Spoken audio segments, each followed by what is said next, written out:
Nakikiusap siya sa akin na huwag ko daw siyang iwan. Magbabago daw siya basta't umuwi lang ako ng Pinas. Aayusin na daw niya yung sarili niya at hindi na daw siya iinom or kahit anuman. Basta't umuwi lang daw ako. Kaya naman nagpaalam ako sa amo ko kahit hindi pa tapos ang kontrata ko.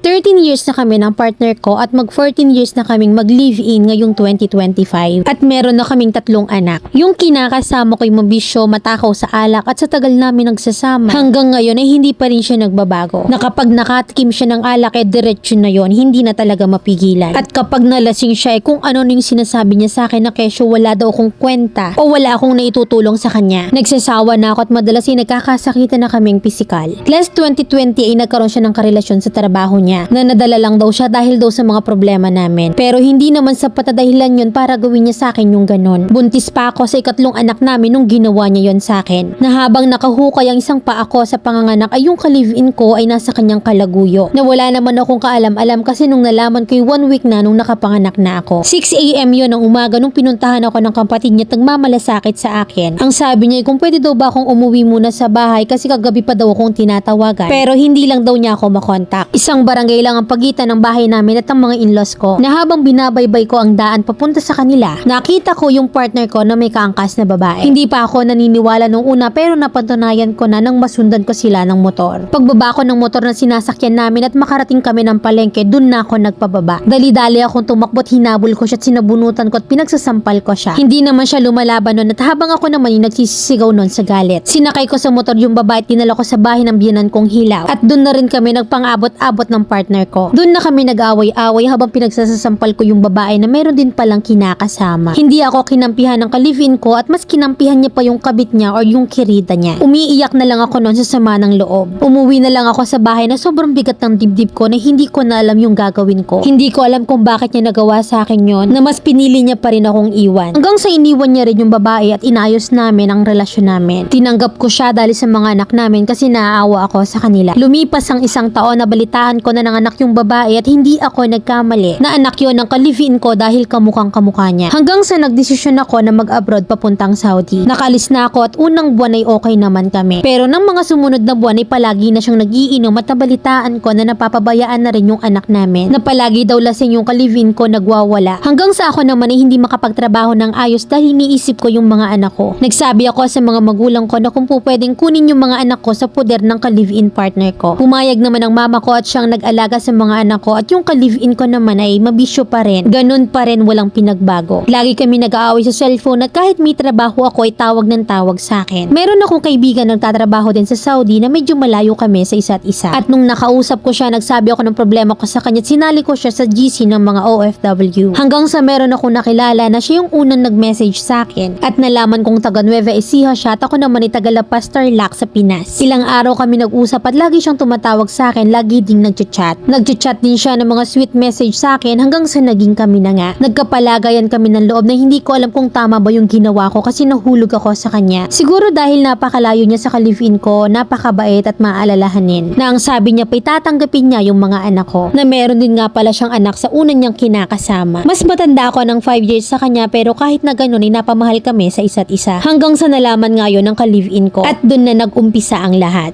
Pinapauwi niya ako ng Pinas at nakikiusap siya sa akin na wag ko daw siyang iwan at magbabago daw siya. Basta't umuwi lang daw siya at aayusin daw niya at hindi na daw siya mag-iinom or kahit ano pa at ang gusto ko lang daw ang gagawin niya. Basta't umuwi lang daw ako. Kaya naman nagpaalam ako sa amo ko at pinayagan naman ako kahit na hindi pa tapos yung kontrata ko. Nung umuwi ako ay okay naman. Pero makatapos lang ng 1 linggo bumalik ulit siya sa dati na nag-iinom pa rin at nagwawala at sinasaktan ako. At kung ano-anong masasakit na salita yung sinasabi sa akin. Nagsisisi ako na umuwi pa ako ng Pinas dahil akala ko magbabago siya Pero hindi naman pala. Hanggang ngayon inaalala ko pa rin yung karelasyon ko sa Saudi dahil ako yung nang iwan sa kanya at hanggang ngayon ay mahal na mahal ko pa rin siya. Na kahit na nagsasama pa rin kami ng ka-live-in ko para sa mga bata. Mami Len, sana'y mabigyan niyo ako ng advice kasi araw-araw kami nag-aaway ng partner ko. Lagi siyang lasing at nagwawala. Pagod na ako sa sitwasyon kong ito. Letter sender, Nina ng Tarlac. Sa papaanong magbabago yan? Sige nga. Na kahit hindi pa nagbabago, puro pangako pa lang yung binibigay sa'yo, pinapaboran mo na, binabalikan mo na. Napaka-easy mo, hindi mo man lang bigyan muna ng ultimatum. Pag sinabi sa'yong magbabago siya, agad-agad nagpapauto ka. Imagine nasa abroad ka na, kumikita ka na ng pera. Na nung hindi pa sinasabihan kang walang kwenta, walang pakinabang, pero wala kang kadala-dala. At saka hindi pa nga tapos yung problema mo sa ka-live-in mo, problema na naman yung hinahanap mo. Nakakaumay ka naman, Mima. 3 yung anak mo, hindi ka na lang mag-focus sa future nila. Nakakaawa sila sa inyo eh. Ikaw na umaasang magbabago yung lapok mong ka-live-in. At yung ka-live-in mo na gapong-gapo sa sarili na wala ka namang umay magpatawad, tapos sasabihin mo, pagod ka na. Paano hindi ka mapapagod? Wala ka namang kadala-dala. Na imbes na bumalik ka ng Saudi, nag-e-emote ka pa sa buhay mo ngayon, isabay mo pa yung broken-hearted ka pa sa lalaki mo. Diyos ko, sa inyo na lang ng partner mo yung kwento. Mga anak nyo, paano na? Yung minalas na nga kayo sa isa't isa, pati baga naman sa mga anak nyo, nadadamay pa sa mga paligaw landas nyo. Ngayon, nagtatanong ka kung ano yung gagawin mo. Kasi pagod